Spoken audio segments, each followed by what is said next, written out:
Sir congratulations. మీరు నిన్న join అయినట్టున్నారు Congress పార్టీలో. Thank you. కాంగ్రెస్లో జాయిన్ అవ్వడం అంటే గర్వాపసి అంటారు కదా, గర్వాపసి. ఎందుకంటే నేను కాంగ్రెస్ నా యొక్క కాలేజ్ డేస్ నుంచి నేను కాంగ్రెస్లో ఉన్నాను.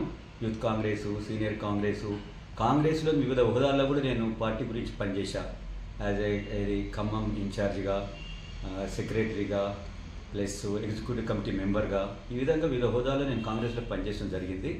కానీ 2014లో తెలంగాణ ఏర్పడిన తర్వాత నేను తెలంగాణ వాదిని అని చెప్పి కాబట్టి నాకు కేసీఆర్ గారు ఆయన పిలిచి ఇబ్రాహీంపట్నంలో అక్కడ బలమైన క్యాండిడేట్ లేడు టీఆర్ఎస్ అని చెప్పి నాకు అక్కడ నుంచి పోటీ చేయమని చెప్పడం జరిగింది. నేను కూడా అంటే నా యొక్క జిల్లా కాకుండా, నా ప్రాంతం కాకుండా కూడా, నా బర్త్ ప్లేస్ కాకుండా కూడా నేను అక్కడికి వచ్చి కాంటాక్ట్ చేసిన తర్వాత ఈ 10 సంవత్సరాలలో నేను పార్టీకి నేను ఓడిపోవడం జరిగింది. అప్పుడున్న పరిస్థితులు మీకు తెలుసు. రంగారెడ్డి, హైదరాబాదులో తెలంగాణ వాదం తక్కువ ఉండే.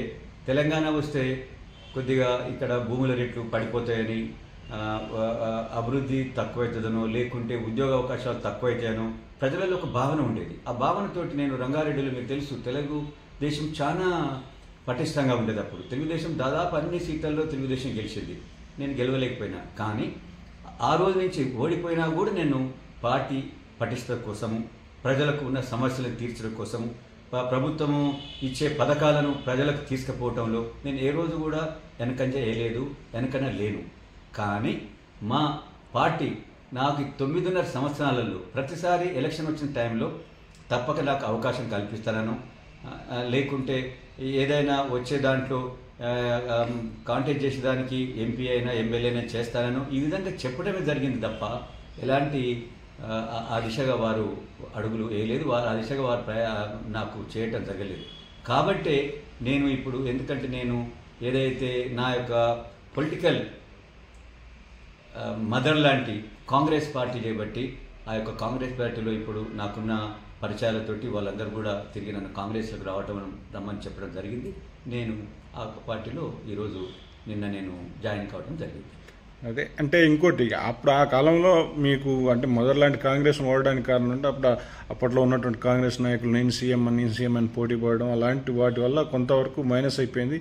అలాంటి క్రమంలో చాలా వరకు కూడా బీఆర్ఎస్లో, అంటే బీఆర్ఎస్ అనేదే కాంగ్రెస్ నుంచి ఉంది, అసలు కాంగ్రెస్ వ్యక్తులే వచ్చిర్రు అని అది గుర్తించి చాలా వరకు చేసారు. తెలంగాణ ఇచ్చిన తల్లిని అది చేసా ఏదో చేసినప్పటికీ ఇప్పుడు మీకు ఇన్నిసార్లు కూడా మోసం చేసుకుంటూ వచ్చిన కేసీఆర్ని అంటే మీరు ఇమీడియట్గా మొన్న కూడా ఇస్తా అని ఎక్కడో అనుకున్నట్టుగా తెలిసింది, ఇవ్వలేదు. దీన్ని మీరు ఏ విధంగా చూస్తారు?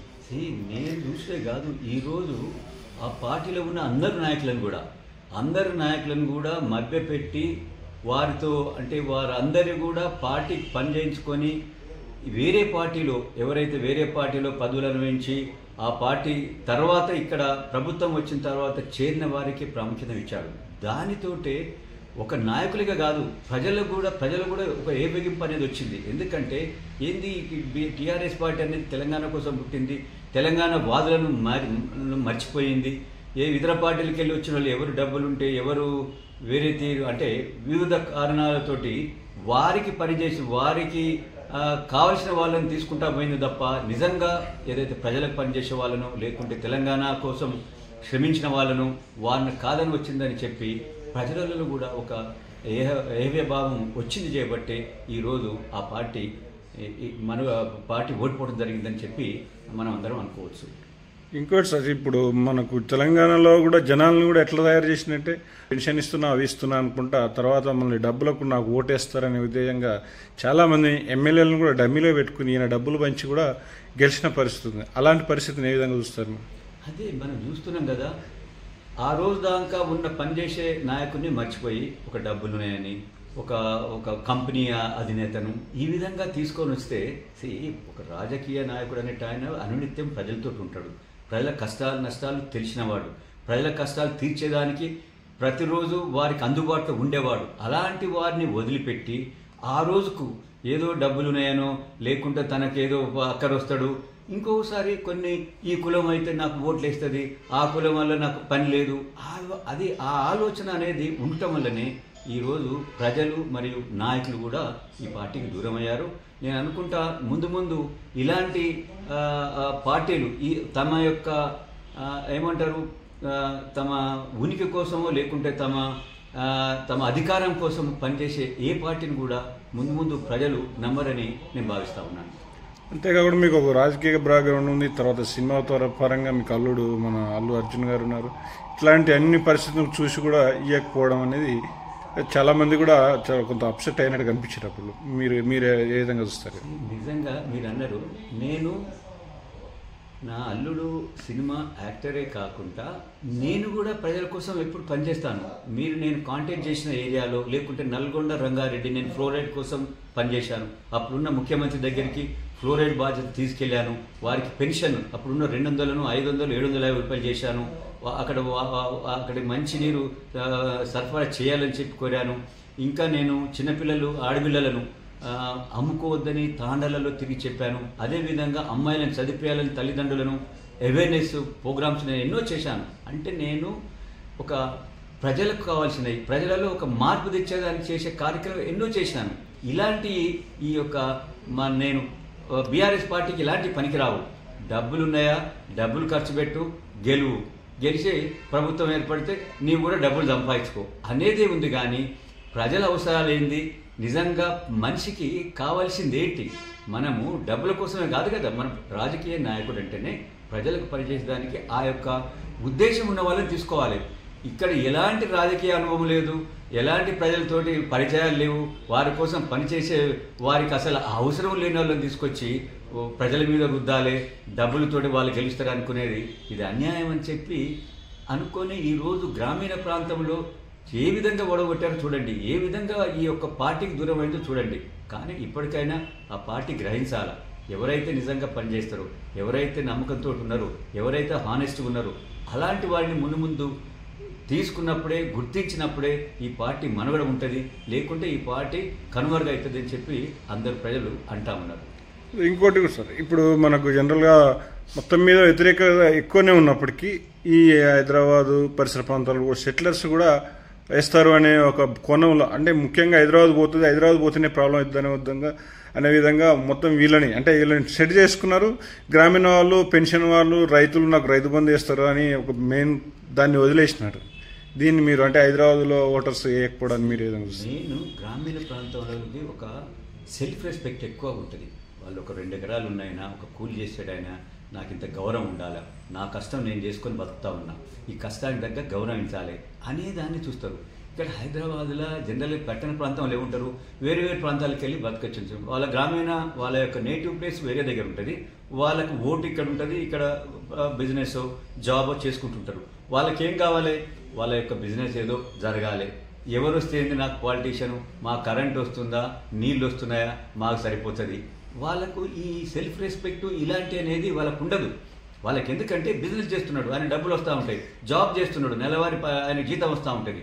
కాబట్టి వాళ్లకు వేరే ఆలోచన ఉండదని చెప్పి నేను అనుకుంటున్నాను. అందుకని వాళ్ళందరూ ఏంటంటే ఎవరో గవర్నమెంట్ ఉన్నది, మాకేం పెద్ద కష్టమే లేదు కదా అని అనుకున్నారు. కానీ గ్రామీణ ప్రాంతంలో మాకు నిజమైన ఇప్పుడు ఏదైనా మాకేదో మాకు ఈరోజు మాకు కావాల్సింది ఇచ్చి ఏదో పబ్బం కట్టుకొని ఓట్లు వేయించుకొని ఎలాంటి రెస్పెక్ట్ లేని ఈ యొక్క ప్రభుత్వాన్ని, ఎందుకంటే ఈ ప్రభుత్వం అనేది కొందరి కోసమే ఉన్నది అని ఒక ఫీలింగ్ ఇచ్చింది. మీరు చూడండి, ఇసుక మాఫియా, ల్యాండ్ మాఫియా, ఈ విధంగా చూస్తూ ఉన్నాం కదా. ప్రతి ఊర్లో వాగులుంటే ఇసుక ఎవడో అక్కడ ఉన్న లీడర్ ఆయన కొట్టుకుంటాడంట. ఆయనకు ఒక పైన హైదరాబాద్లో ఒక లీడర్ ఆయన కొత్తాసి ఉంటాడు. ఈయన ఇసుక కొడతాడు, ఈయన ఇంత లాభాన్ని తీసుకుంటాడు, మిగతా డబ్బులు ఆయనకి ఇస్తాడు. ఇక్కడ ఏదో వస్తుందని ల్యాండ్స్ అమ్ముకోడు. ఇదే పనులు తప్ప నిజంగా ఒక మంచి కార్యక్రమం ప్రజలతోటి కలిసి ప్రజలకు ఏం కావాలి, ఈరోజు నాకు ఓట్లు వేస్తారంటే ఒక బంధు తీసుకొస్తారు.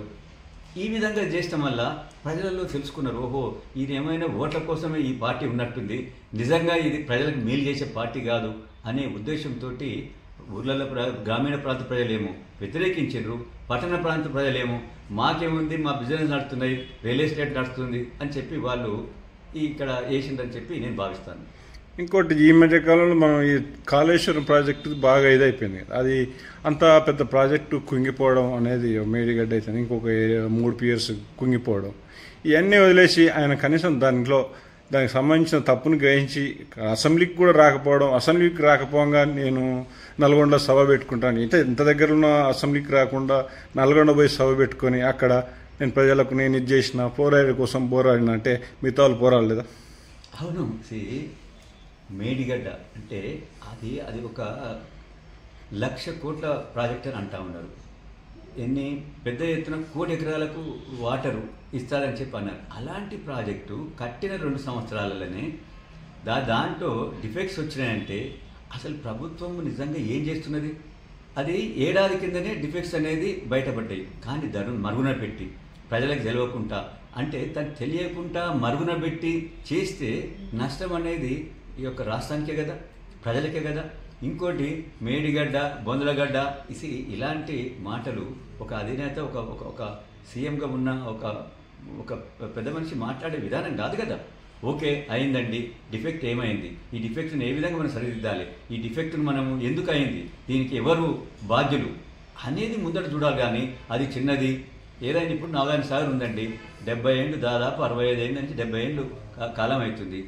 అది లీకేజ్ అయిందంటే చిన్నది ఏమన్నా కావచ్చు, ఒక షటర్ పోవచ్చు, షటర్ అంటే అది రస్ట్ వచ్చో ఏదో పోతుంది. కానీ దానికి దీనికి కంపేర్ చేసేట్లా ఈరోజు ఒక్క మేడిగడ్డ అంటే అది ఒక మేడిగడ్డ తోడి దానికి దిగువ ఉన్న రిజర్వాయర్ కూడా పోతుంది, ఎగువనున్న రిజర్వాయర్ కూడా పనికి రాకుండా అయిపోయింది. ఈ నీళ్ళు అనేది లీక్ అయ్యి కింది దానికి పోతే అది కూడా పోతుంది, అది కొట్టుకపోతుంది.